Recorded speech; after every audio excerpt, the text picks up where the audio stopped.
الحمد لله رب العالمين والعاقبة للمتقين والصلاة والسلام على أشرف الأنبياء والمرسلين وعلى آله الطاهرين وأصحابه المجاهدين أما بعد فقد قال الله تعالى في القرآن الكريم أعوذ بالله من الشيطان الرجيم بسم الله الرحمن الرحيم قل هو الله أحد الله الصمد لم يلد ولم يولد ولم يكن له كفوا أحد صدق الله العظيم وقال النبي صلى الله عليه وسلم إنما الأعمال بالنيات أو كما قال عليه الصلاة والسلام رواه البخاري அல்லாஹ்வின் திருநாமத்தை கொண்டு ஆரம்பம் செய்கிறேன்.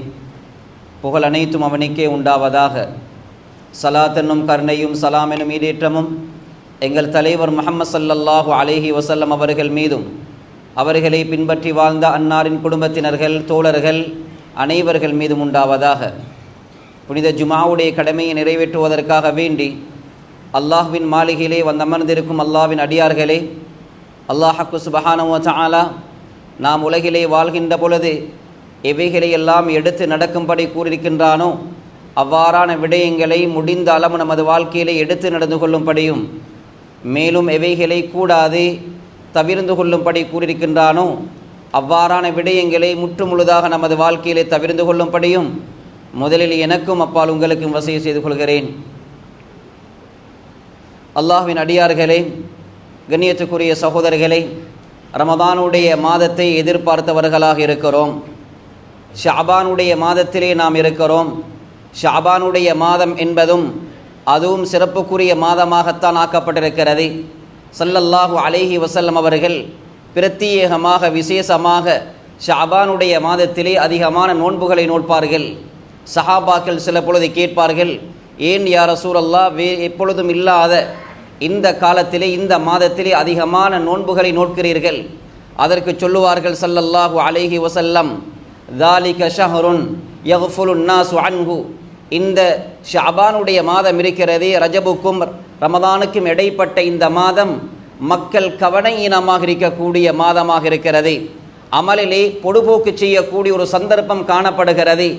ஏனென்றால் மக்களுடைய எண்ணம் எங்கே இருக்கிறது? அடுத்துதானே ரமதானுடைய மாதம் வரப்போகிறது. அனைத்து அமல்களையும் அந்த ரமதானிலே வைத்துக்கொள்வோம், அந்த ரமதானிலே எல்லா அமல்களையும் செய்து கொள்வோம் என்ற எண்ணத்தோடு இவர்கள் இருக்கிறார்கள். ஸல்லல்லாஹு அலைஹி வஸல்லம் அவர்கள் தொடர்ந்தும் சொன்னார்கள், வஹுவ ஷஹ்ருன் துர்ஃபஉ ஃபீஹில் அஅமாலு இலா ரப்பில் ஆலமீன். அல்லாஹு தஆலாவிடத்திலே இந்த மாதத்திலே அமல்கள் உயர்த்தப்படுகிறது.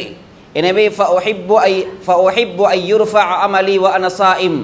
நான் நோன்பாளியாக இருக்கக்கூடிய நிலையிலே என்னுடைய அமல்கள் உயர்த்தப்படுவதை நான் விரும்புகிறேன், அதனால் தான் அதிகமாக நோன்பு நோட்கிறேன் என்பதாக சொல்வார்கள் ஸல்லல்லாஹு அலைஹி வஸல்லம்.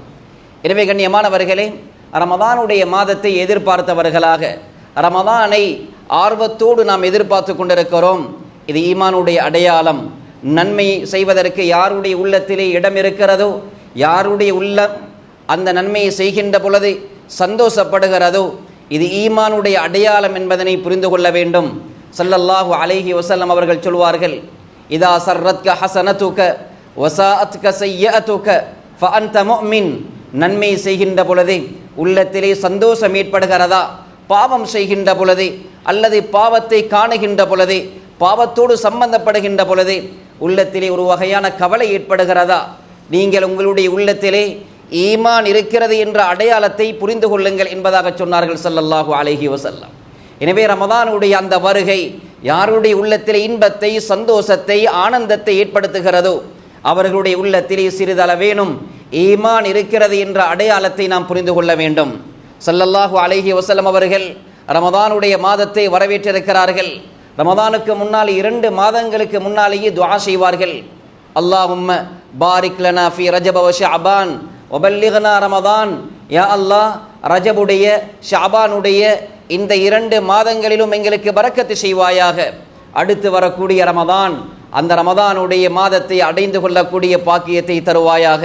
ரமதானுக்கு நெருங்கிவிட்டேன், இதற்கு பின்னாலும் அந்த ரமதான் கிடைக்காமல் நான் மரணிக்க கூடாது என்பதாக ஸல்லல்லாஹு அலைஹி வஸல்லம் பிரார்த்தனை செய்திருக்கிறார்களா? இதன் மூலம் நமக்கும் பாடம் படித்து கொடுக்கப்படுகிறது. ரமதானுக்காக வேண்டிய ஆயத்தமாகுங்கள். அந்த ரமதானை அடைவதற்கு அல்லாஹு தாலாவிடத்திலே பிரார்த்தனையில் ஈடுபடுங்கள் என்ற பாடம் நமக்கு புகட்டப்படுகிறது. சஹாபாக்கள் ரலியல்லாஹு அன்ஹும் அஜ்மஈன் அவர்களுடைய சரித்திரத்தை பிரட்டி பார்க்கின்ற பொழுது ரமதான் மாதம் வருவதற்கு சுமார் 6 மாதங்களுக்கு முன்னாலிருந்தே துஆவில் ஈடுபடுவார்களாம். யா அல்லாஹ், ரமதானுக்கு நெருங்கிவிட்டோம், இதற்கு பின்னாலும் ரமதானை அடையாமல் எங்களை நீ மரணிக்க செய்து விடாதே என்ற பிரார்த்தனையில் ஈடுபடுவார்களாம். சுமார் 6 மாத காலம். ரமதான் முடிந்துவிட்டால் அடுத்த ரமதான் வரைக்கும் அவர்கள் அல்லாஹு தாலாவிடத்திலே மீண்டும் மன்றாடுவார்களாம். யா அல்லாஹ், ரமதானிலே செய்த அனைத்து இபாதத்துகளையும் கபூல் செய்துவிடு, அங்கீகரிக்கப்பட்டதாக ஆக்கிவிடு.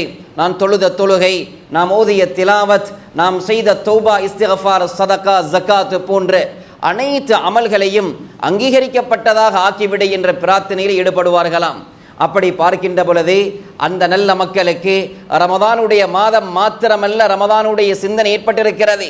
ரமதானுடைய மாதத்திலே மாத்திரமல்ல, ரமதானுடைய பெருமதி உள்ளத்தில் ஏற்பட்டிருக்கிறது. அவர்களுடைய முழு வாழ்நாளும் ரமதானுடைய சிந்தனையிலே தான் கழிக்கப்பட்டிருக்கிறது என்ற ரகசியத்தை நாம் புரிந்து கொள்ள வேண்டும். உண்மையிலே அந்த ரமதானுடைய பெருமதியை விளங்கிறவர்கள், ரமதான் அந்த பாக்கியங்கள் ரமதானிலே மாத்திரம்தான். ரமதானிலே நாம் ஒரு நோன்பை தவறிவிட்டு ஏனைய காலங்களிலே அந்த நோன்புக்கு பகரமாக எத்தனை நோன்புகள் தான் நோற்றாலும் கூட அந்த ரமதானுடைய ஒரு நொடிப்பொழுதினுடைய அந்த சிறப்பு கூட நமக்கு கிடைக்க மாட்டாது. அதாவது தகுந்த காரணம் இல்லாமல், நமக்கு எந்த தங்கடமும் இல்லாமல் நோன்பை விட்டு ஏனைய காலங்களிலே இந்த ரமதானுடைய சிறப்பை அடைந்து கொள்ள முடியும் என்ற எண்ணத்தோடு நாம் எத்தனை நாட்கள் தான் நோன்பு நோற்றாலும் அந்த ரமதானுடைய ஒரு வினாடியினுடைய அந்த பாக்கியத்தை கூட நம்மால் பெற முடியாது. அது ரமதானுக்கு மாத்திரம்தான். ரமதானுடைய இரவு நேரங்கள், ரமதானுடைய பகல் காலங்கள் அனைத்துமே பெருமதியானது. அதனை விளங்கியவர்கள் ரமதான் எப்ப வரும் என்ற எண்ணத்தோடு வாழ்ந்திருக்கிறார்கள். சலஃபு சாலிஹ், எங்களுடைய அந்த முன்னோர்கள், அந்த உலமாக்களுடைய வாழ்க்கை வரலாறை பார்க்கின்ற பொழுது அவர்களும் ரமதானுடைய மாதம் வந்துவிட்டால் நூற்றுக்கணக்கான ஆயிரக்கணக்கான மாணவர்களை வைத்து மார்க்க விடயங்களை படித்து கொடுத்து கொண்டிருப்பார்கள். ஆனால் ரமதானுடைய மாதம் வருகின்ற பொழுது அந்த கிதாபுகளை எல்லாம் மூடிவிட்டு வணக்கத்தில் ஈடுபடுவார்கள். மாணவர்களையும் வணக்கத்தில் ஈடுபடுத்துவார்கள். ஏனென்றால் இது வணக்கம் புரியக்கூடிய, அல்லாஹ்வுடைய நெருக்கத்தை, சுவர்க்கத்தை பெறக்கூடிய மாதமாக இருக்கிறது. எனவே ஒவ்வொருவரும் இதற்கு தகுதியானவர்கள். ஒவ்வொருவரிடம் இருந்தும் இந்த முயற்சி வெளிவர வேண்டும் என்ற பாடம் அவர்களிடமிருந்து கற்பிக்கப்பட்டிருக்கிறது. ஆக கண்ணியமானவர்களே, ரமதானுடைய மாதம் முதலாவது இரவு வருகின்ற பொழுது அடிவானத்துக்கு ஒரு மலக்கு வந்து அறிவிப்பு செய்கிறார். அந்த அறிவிப்பு 2 வகையான அறிவிப்பு செய்யப்படுகிறது. முதலாவது அறிவிப்பு யாருக்கு செய்யப்படுகிறது? நல்லவர்களுக்கு. இரண்டாவது அறிவிப்பு யாருக்கு செய்யப்படுகிறது? தீயவர்களுக்கு. உலகத்திலே இந்த இரு சாரார்கள் இருந்து கொண்டே இருக்கிறார்கள். ஒன்று நல்லவர்களாக இருப்பார்கள் அல்லது தீயவர்களாக இருப்பார்கள். இடைப்பட்டவர்கள் அல்லது 3ஆம் தரப்பினர்கள் என்று யாரும் இருக்க முடியாது. இந்த 2 சாராருக்கும் அறிவிப்பு செய்யப்படுகிறது. அந்த மலக்கு சொல்கிறார், அடி வானத்துக்கு இறங்கி அந்த அறிவிப்பு செய்யப்படுகிறது. யா பாகியல் கைரி அக்பில் வயா பாகிய ஷர்ரி அக்ஸிர். நன்மை செய்யக்கூடியவர்களே, நல்லவர்களே, இது உங்களுக்காக வேண்டியும் ரமதானுடைய மாதம் வருகிறது. மேலும் மேலும் நன்மைகளை கூட்டி அல்லாஹ்வுடைய அந்த பொருத்தத்தை மேலும் மேலும் அதிகரித்துக் கொள்ளுங்கள். அதை பெறுவதற்குண்டான வழியில் ஈடுபடுங்கள். இது உங்களுக்குரிய சந்தர்ப்பமாகவும் இருக்கிறது. இரண்டாவது அறிவிப்பு யாரை பார்த்து சொல்லப்படுகிறது? தீயவர்களை பார்த்து சொல்லப்படுகிறது. ஏ பாவிகளே, ஏதோ ரமதானுடைய மாதம் வருகிறது. இந்த ரமதானுடைய புண்ணியத்தினால், இந்த ரமதானுடைய கண்ணியத்தினால் நீ நல்லவனாக ஆகிவிடு. வாழ்க்கையிலே பல நல்ல சிஃபாத்துகளை, நல்ல தன்மைகளை, நல்ல வணக்க வழிபாடுகளை, அந்த சுவர்க்கத்தை அடைவதற்குண்டான ஏற்பாடுகளை இந்த ரமதானிலே நீ செய்து கொள் என்ற அறிவிப்பு 2 சாராருக்குமாக செய்யப்படுகிறது. எனவே புரிந்து கொள்ள வேண்டும், இந்த ஹதீஸ் எதை உணர்த்துகிறது? ரமதானுடைய மாதம் என்பது இது நல்லவர்களுக்கு மட்டும் சொந்தமான மாதம் என்று யாரும் நினைத்து விடக்கூடாது. ரமதானுடைய மாதம் அது உலமாக்களுக்கு மட்டும் சொந்தமானது. தீன் உள்ளவர்கள், மார்க்கப்பட்டுள்ளவர்கள், அவர்களுக்கு மட்டும் சொந்தமானது. அவர்கள் நோன்பு நோற்றுக் கொள்ளட்டும், அவர்கள் குர்ஆன் திலாவத்து செய்து கொள்ளட்டும், அவர்கள் மற்றும் உண்டான அமல்களை செய்து கொள்ளட்டும். நாம் நம்முடைய பாட்டிலே இருந்து விடுவோம் என்று ஒதுங்கி விட முடியாது. அவர்களுக்கும் அவர்களுடைய அமல்களிலே முன்னேற்றத்தை ஏற்படுத்துவதற்கு சந்தர்ப்பம் கொடுக்கப்படுவதை போன்றே பாவத்தில் ஈடுபட்டவர்கள் அவர்களுக்கும் உரிய சந்தர்ப்பம் என்பதனை மறந்துவிடக்கூடாது. கண்ணியமானவர்களே, அல்லாஹு தஆலா மன்னித்து காட்டிருக்கிறான். அல்லாஹு தஆலா மன்னிக்க கூடியவன், அஃபூவுன் கதீர்.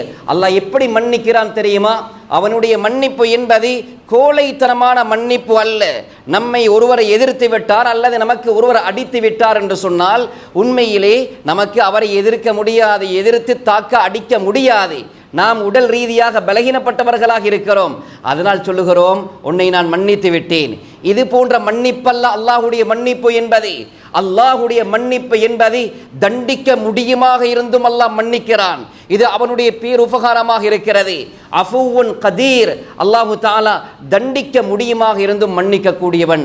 பாவத்தை பார்க்கின்ற பொழுது நம்முடைய பார்வையை அதே இடத்திலே கலட்டி எடுக்க முடியும், அல்லாஹ் மன்னிக்கிறான்.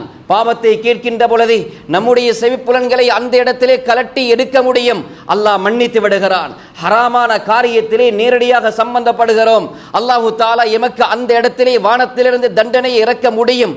அப்படி முடியுமாக இருந்தும் அல்லாஹ் எங்களை மன்னிக்கிறான். எனவே புரிந்து கொள்ள வேண்டும், கோழைத்தனமான மன்னிப்பு கிடையாது. அல்லாஹ் அவனுடைய தயாளத்தனத்தின் மூலமாக, அவனுடைய பேருபகாரத்தின் மூலமாக நம்மை மன்னிக்கிறான் என்பதனை புரிந்து கொள்ள வேண்டும். எனவே கண்ணியமானவர்களே, ரமதானுடைய மாதத்திலே அல்லாஹ்விடத்திலே மன்னிப்பு கேட்க வேண்டும். பெரும் பெரும் பாவம் செய்தவர்களாக இருக்கலாம். நமக்கு முன்னால் சரித்திரம் இருக்கிறது.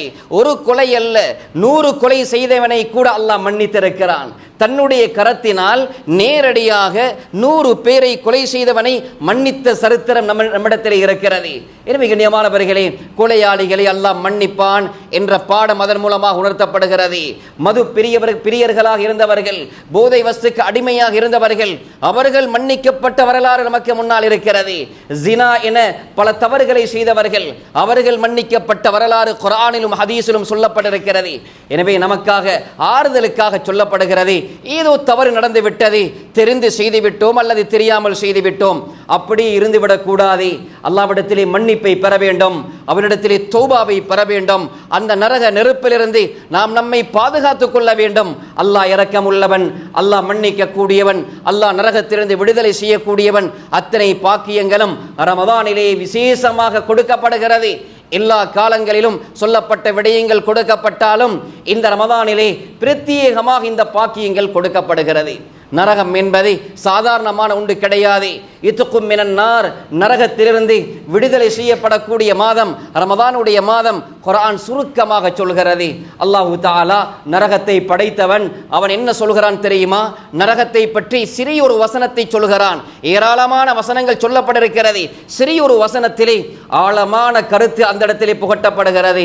ஃபமா அஸ்பரஹும் அலன்னார், இந்த நரகத்திலே நான் படைத்த நரகம் அது எவ்வளவு கொடியது, பயங்கரமானது என்பது எனக்குத்தான் தெரியும். இந்த நரகத்திலே இந்த தீயவர்கள் போடப்பட்டதற்கு பின்னால் எப்படித்தான் பொறுமையாக இருக்க போறார்களோ தெரியாது. அல்லாஹ்வே சொல்கிறார் என்று சொன்னால் அதனுடைய கொடூரம், அதனுடைய பயங்கர தன்மை எப்படி இருக்கும் என்பதனை புத்தியுள்ள ஒவ்வொருவருக்கும் புரிந்து கொள்ள முடியும். எனவே கண்ணியமானவர்களே, ரமதானை வரவேற்கிறோம் என்று சொன்னால் எதற்காக வேண்டி? இது போன்ற நல்ல அமல்களை செய்வதற்காக வேண்டித்தான். நீயத்துகளை சீராக்கி கொள்ள வேண்டும். ரமதானுடைய மாதம் என்பது இது அல்லாஹ்வை சம்பாதிக்கக்கூடிய, ஆகிரத்தை சம்பாதிக்கக்கூடிய மாதமாக இருக்கிறது. காசி பணத்தை சம்பாதிக்கக்கூடிய மாதம் அல்ல.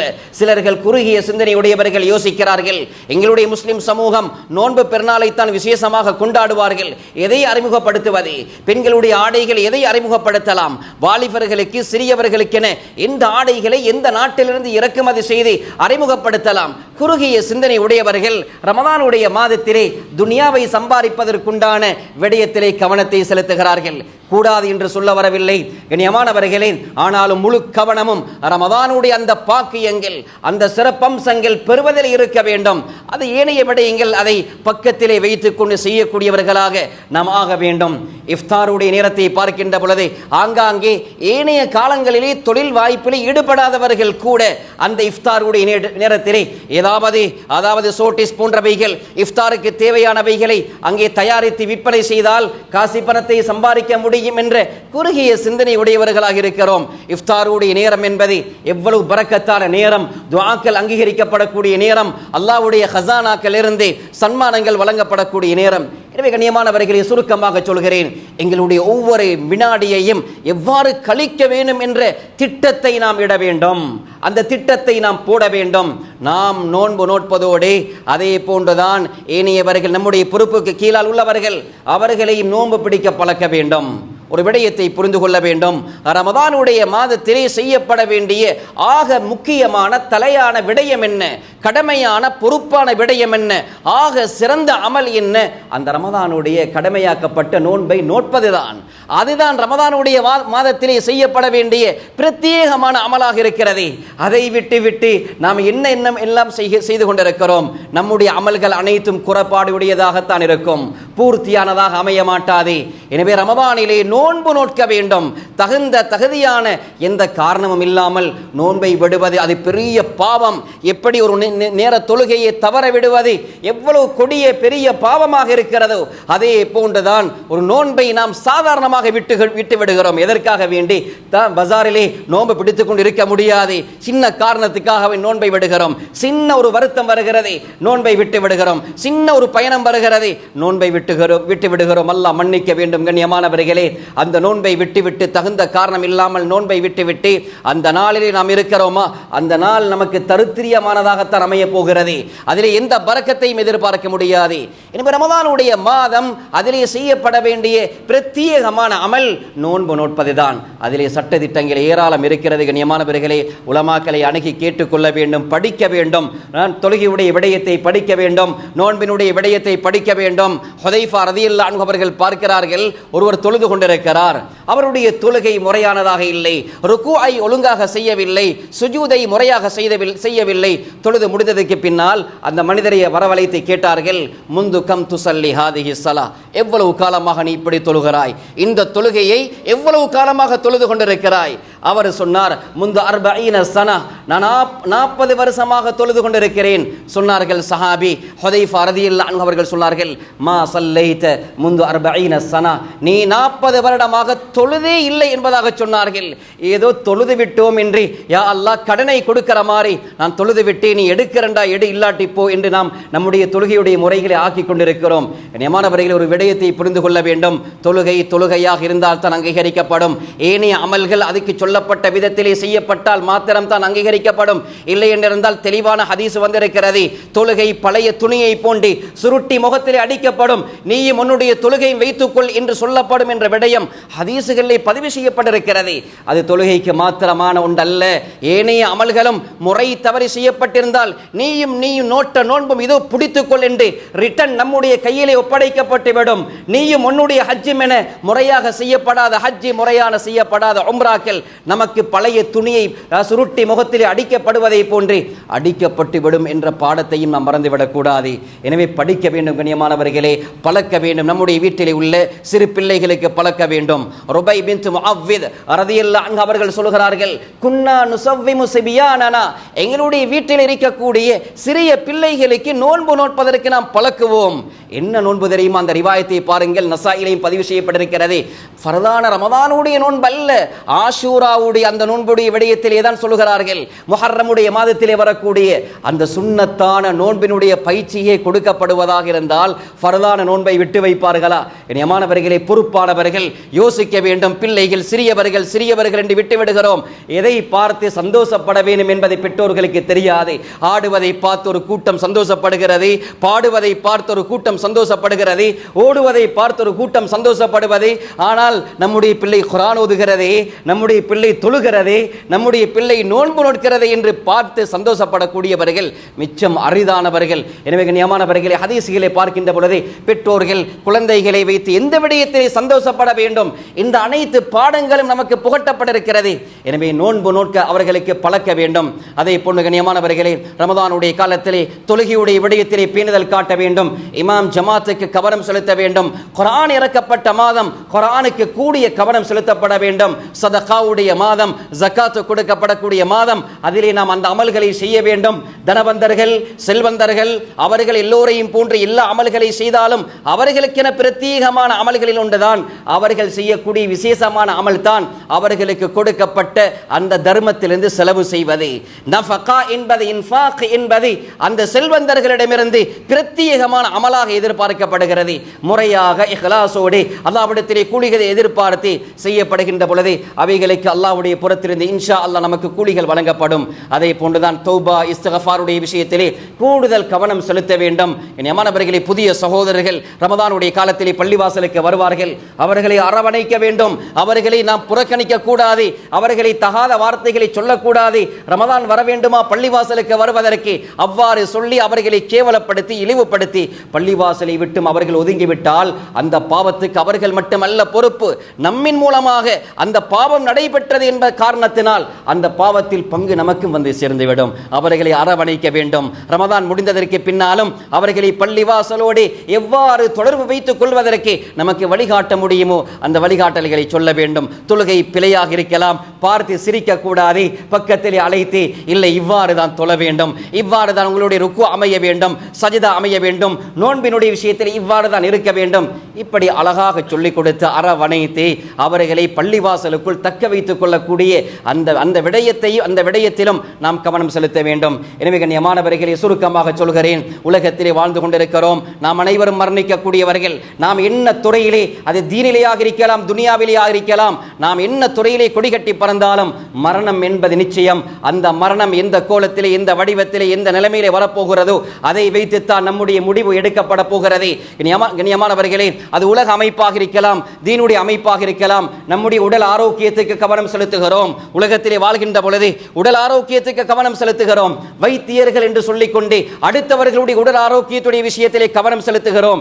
நம்முடைய அந்த உடலுக்கு கொடுக்கப்படக்கூடிய ஏனையவர்களுடைய ஆரோக்கியத்துக்கு கொடுக்கப்படக்கூடிய கவனம் நம்முடைய ஆத்மீகத்துக்கு கொடுக்கப்படுகிறதா? என்னுடைய ஆத்மீகம் வைத்தியம் செய்யப்படுகிறதா? அல்லாஹ்வுடைய தக்வாவை நான் ஏற்படுத்திக் கொண்டேனா? இந்த தொழுகையை நான் உண்டாக்கி கொண்டேனா? ஒவ்வொருவரும் அதற்கு வைத்தியம் செய்ய வேண்டும். கண்ணியமானவர்களே, லோயர்களாக சட்டத்தரணிகளாக இருக்கக்கூடியவர்கள் யார் யாருடைய பிரச்சனையை நாம் தீர்த்து வைப்பதற்கு நாம் முன் வருகிறோம், அதற்கென இரவை பகலை செலவழிக்கிறோம். அந்த கியாமத்து நாள் என்பதை அதுவும் ஒரு வகையான நீதிமன்றம் தான். அந்த நீதிமன்றத்திலே நம்முடைய கேஸ் வருகின்ற பொழுது, நம்முடைய பிரச்சனைகள் வருகின்ற பொழுது யாரும் தீர்ப்பதற்கு வரமாட்டார்கள். கண்ணியமானவர்களே, எனவே அங்கே நாம் தப்புவதற்கு, அங்கே நாம் நிரபராதிகளாக ஆகுவதற்கு என்ன செய்து கொண்டிருக்கிறோம் என்பதனை இப்படிப்பட்டவர்கள் ஏனையவர்கள் யோசிக்க வேண்டும்.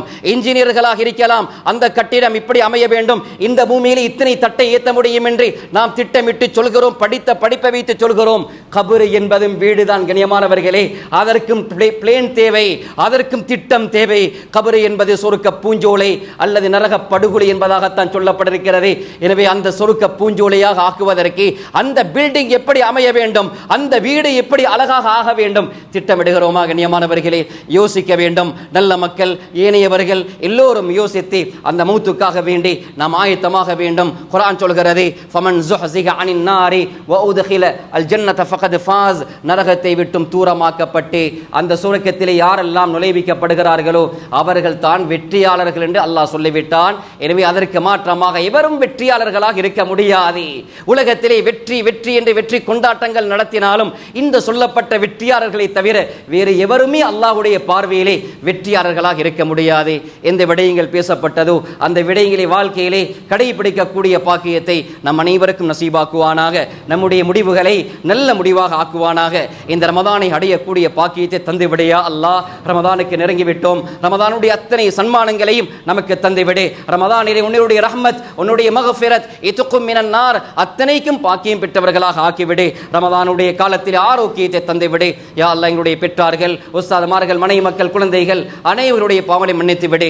நாட்டிலே அமைதி ஏற்படுத்திவிடு. இஸ்லாத்தை முஸ்லிம்களையும் பாதுகாக்கக்கூடிய நல்ல அரசாங்கத்தை காலகாலமாக ஏற்படுத்திவிடு யா அல்லாஹ். உலகெங்கிலும் அமைதி நிலைநாட்டி விடு யா அல்லாஹ். வ ஆகிரு தஅவானா அல்ஹம்துலில்லாஹி ரப்பில் ஆலமீன்.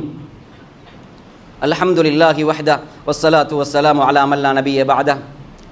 ونشهد أن لا إله إلا الله وحده لا شريك له في الخلق والأمر ونشهد أن سيدنا ومولانا محمد عبده ورسوله المبعوث إلى الأسود والأحمر المنعوت بسرع صدر ورفع ذكر. وصلى الله على محمد وعلى آله وأصحابه الذين هم خلاصة العرب الأرباء وخير الخلائق بعد الأنبياء. أما بعد فيا أيها الناس وحيدوا الله فإن التوحيد رأس الطاعات واتقوا الله فإن التقوى ملاك الحسنات وعليكم بالسنة فإن السنة تهدي للطاعة ومن أطاع الله ورسوله فقد رشد واهتدى وإياكم البدعة فإن البدعة تهدي المعصية ومن يعص الله ورسوله فقد ضل وغوى وعليكم بالصدق فإن الصدق ينجي والكذب يهلك وعليكم بالإحسان فإن الله يحب المحسنين ولا تقنطوا من رحمة الله فإنه أرحم الراحمين ولا تحب الدنيا فتكونوا من الخاسرين. ألا وإن نفسا لن تموت حتى تستكمل رزقها فاتقوا الله وأجملوا في الطلب وتوكلوا عليه فإن الله يحب المتوكلين ودعوه فإن ربكم مجيب الداعين واستغفروه يمددكم بأموال وبنين. أعوذ بالله من الشيطان الرجيم. وقال ربكم ادعوني أستجب لكم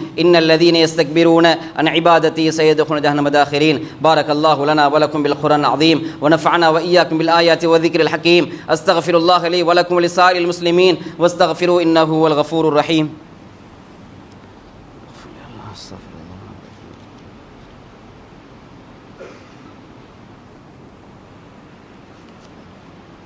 الحمد لله رب العالمين نحمده ونستعينه ونستغفره ونعوذ بالله من شرور أنفسنا ومن سيئات أعمالنا من يهده الله فلا مضل له ومن يضلل فلا هادي له وأشهد أن لا إله إلا الله وحده لا شريك له وأشهد أن محمدا عبده ورسوله صلى الله على سيدنا محمد وآله وصحبه وسلم تسليما كثيرا كثيرا. أرسله بالحق بشيرا ونذيرا بين يدي الساعة من يطع الله ورسوله فقد رشد ومن يعص الله ورسوله فإنه لا يضر إلا نفسه ولا يضر الله شيئا. أما بعد فإني أوصيكم نفسي أولا بتقوى الله وأحذركم يوما عبوسا قمطريرا وأعوذ بالله من الشيطان الرجيم. بسم الله الرحمن الرحيم. إن الله وملائكته يصلون على النبي يا أيها الذين آمنوا صلوا عليه وسلموا تسليما. اللهم صل على سيدنا محمد عبدك ورسولك وصل على المؤمنين والمؤمنات والمسلمين والمسلمات وبارك على محمد وأزواجه وذريته. وقال النبي صلى الله عليه وسلم أرحم أمتي بأمتي أبو بكر رضي الله عنه وأشدهم في أمر الله عمر رضي الله عنه وأصدقهم حيان عثمان رضي الله عنه وأقضاهم علي رضي الله عنه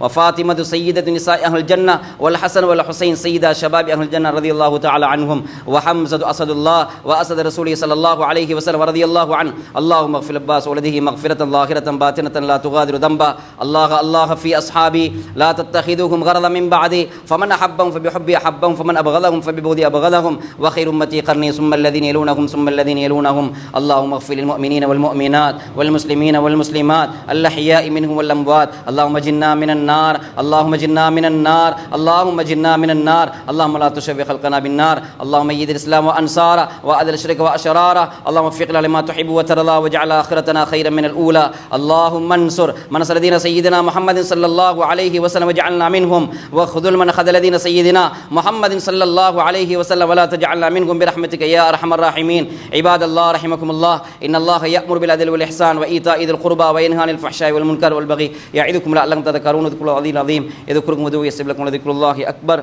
والله يعلم ما تصنعون.